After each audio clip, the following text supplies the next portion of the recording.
रामकृष्ण हरी आमच्या औंधकर माऊलींनी त्यांची जी काही आंतरिक इच्छा आहे, अंतरिम इच्छा आहे ती त्यांनी व्यक्त केली आणि मी त्याचं स्वागत करतो. याचं कारण आपल्या दिंडीचा दुपारचा टप्पा असो किंवा मुक्काम असो, आम्ही शक्यतो वैयक्तिक कुटुंबाच्या घरी किंवा त्यांच्या नाही जात. पण आता या ठिकाणी 18 वर्षानंतर माऊली रामकृष्ण असं असू द्या रामकृष्ण या 18 वर्षानंतर वाशीनंतर हा आपला बेलापूरचा दुपारचा टप्पा आपण नियोजित केलेला आहे.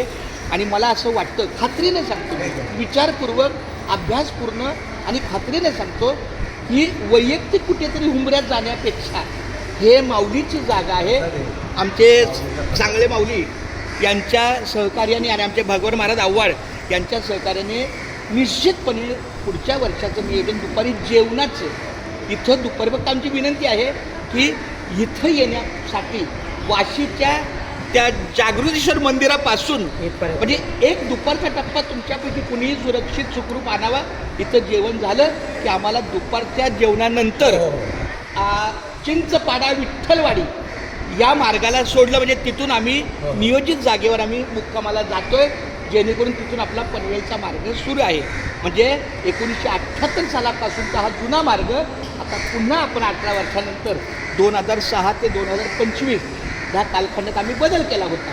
आमच्या भावाने बंगला घेतला, कर्जतला, मग त्यामुळे हे असं पण आहे त्या मार्गावर आपण आता येतो. निश्चित भगवान महाराज आव्हाड, आमचे केरू महाराज आणि हे आमचे औंधकर यांना मी माऊलीच्या साक्षीने शब्द देतो की पुढच्या वर्षी दुपारचं प्रसाद याच ठिकाणी होऊन तुम्ही आम्हाला पुढं मार्गे लावा. कारण कुठल्या ती व्यक्तिगत हुंबऱ्यात जेवण्यापेक्षा समाजाच्या जागे जेवावं. बरोबर. फक्त आम्हाला अर्धा तास जरी फरक पडला हरकत नाही, पण लवकर निघलं तर आपल्याला लवकर संध्याकाळपर्यंत पोहोचता येईल. नियोजन करू आपण. हां चालतंय. इथं समजा आम्ही इथं लवकर आलो, 12 वाजता आलो, 12 वाजता 11ला आलो, 12ला जेवलो, लगेच मार्गी लागलं. कारण तो जो पुढचा 9 किलोमीटरचा टप्पा आहे हा थेट आपल्या एअरपोर्टचा रस्ता आहे, त्यामुळे तो जरा अंतर कापणं गरजेचं. निघेल. हा चालते. खूप धन्यवाद माऊली. रामकृष्ण.